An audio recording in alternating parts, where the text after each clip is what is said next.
তারাবির নামাজ নিয়ে বিভিন্ন জন বিভিন্ন রকম বার্তা দিচ্ছে, কেউ 8 রাকাত, কেউ 20 রাকাত। তো হুজুর, আপনার কাছে সেই জিনিসটা পরিষ্কার করে নিতে চাই।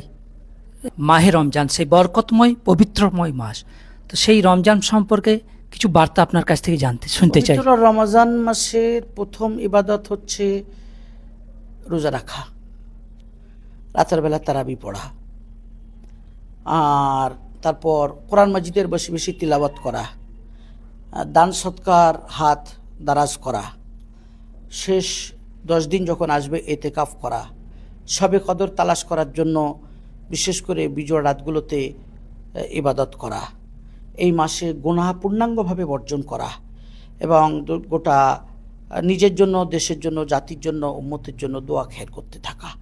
সকলের জন্য কাছে আমার আবেদন থাকছে, যারা সব মিডিয়ার মাধ্যমে আমার বার্তা শুনবেন, আমার জন্য দোয়া করবেন এবং আমাদের সকলের জন্য দোয়া করবেন, গোটা দেশের জন্য, জাতির জন্য দোয়া করবেন। আল্লাহ পাক আমাদের সকলকে ভালো রাখুন, সুস্থ রাখুন। একটা জিনিস অত্যন্ত মূল্যবান জিনিস আপনার কাছে জানতে চাইব। তারাবির নামাজ নিয়ে বিভিন্ন জন বিভিন্ন রকম বার্তা দিচ্ছে, কেউ 8 রাকাত, কেউ 20 রাকাত। তো হুজুর, আপনার কাছে সেই জিনিসটা পরিষ্কার করে নিতে চাই। এই 20 না 8? তারাবি নামাজ সুন্নতে মুআক্কাদা, জামাতের সাথে পড়া সুন্নতে কিফায়া, এবং 4 ইমাম সকলেই একমত তারাবি নামাজ 20 রাকাতের কম নয়।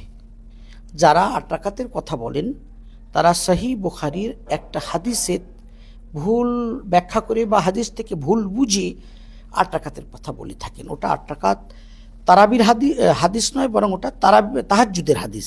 তাহাজ্জুদকে তারা তারাবি মনে করে 8 রাকাত তাহাজ্জুদের হাদিস থেকে 8 রাকাত তারাবি প্রমাণ করছেন।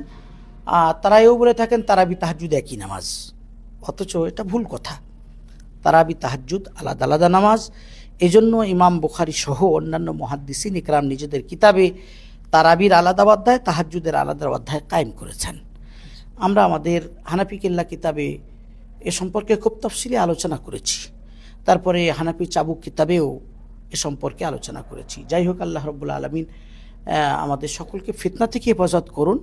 মতভেদ থাকতে পারে, কিন্তু মনোবিরোধ এটা জায়েজ নেই। সেই জন্য দলিল বিনিময় হবে, কিন্তু আমাদের মনোবিরোধ করার অবকাশ কোনো জায়গায় নেই। কিছু হবে বন্ধুত্বপূর্ণ পরিবেশে। অবশ্যই যারা 8 রাকাত পড়ছেন তারাও আমাদের ভাই, কিন্তু দলিল দালাইলের আলোকে যে 20 রাকাতের কম নয় এটা ফাইনাল কথা। আমি নিজেও হারামাইন শরীফাইনি 20 রাকাতই পড়েছি, কিন্তু তারাবির পর থেকে, এই করোনার পর থেকে ওখানে বিশৃঙ্খলা দেখা দিয়েছে। আগে হতো কি 20 রাকাত তারাবি ওখানে পড়া হতো, 10 রাকাত এক ইমামের পিছনে, 10 রাকাত পরে দ্বিতীয় ইমাম ওখানে দাঁড়িয়ে যেতেন। একই ইমামের ওই সুন্দরভাবে তেলাওয়াত করে 20 রাকাত তারাবি পড়াটা কঠিন হতো, তো 2 ইমামের মাধ্যমে 20 রাকাত তারাবি পড়তো। কিন্তু করোনাকালীন একজন ইমামকে ক্যান্সেল করা হয়েছে, তো 10 রাকাত তারাবি তারপর থেকে ওখানে পড়া হচ্ছে। বাদবাকি 20 রাকাত তারাবি পড়তে হবে, এটা 4 ইমামের পক্ষ থেকে, সাহাবাদের পক্ষ থেকে এবং 1400 বছরের সালেফে সালিহিনের পক্ষ থেকে ফাইনাল ফতোয়া। জি হুজুর, অসংখ্য ধন্যবাদ আমাদের সঙ্গে মূল্যবান সময় দেওয়ার জন্য। আমাদের জন্য দোয়া করবেন। আল্লাহ রাব্বুল আলামিন সকলকে ভালো রাখুন, সুস্থ রাখুন, ঈমান আমল সমৃদ্ধ জীবনযাপনের তৌফিক দান করুন। আমিন।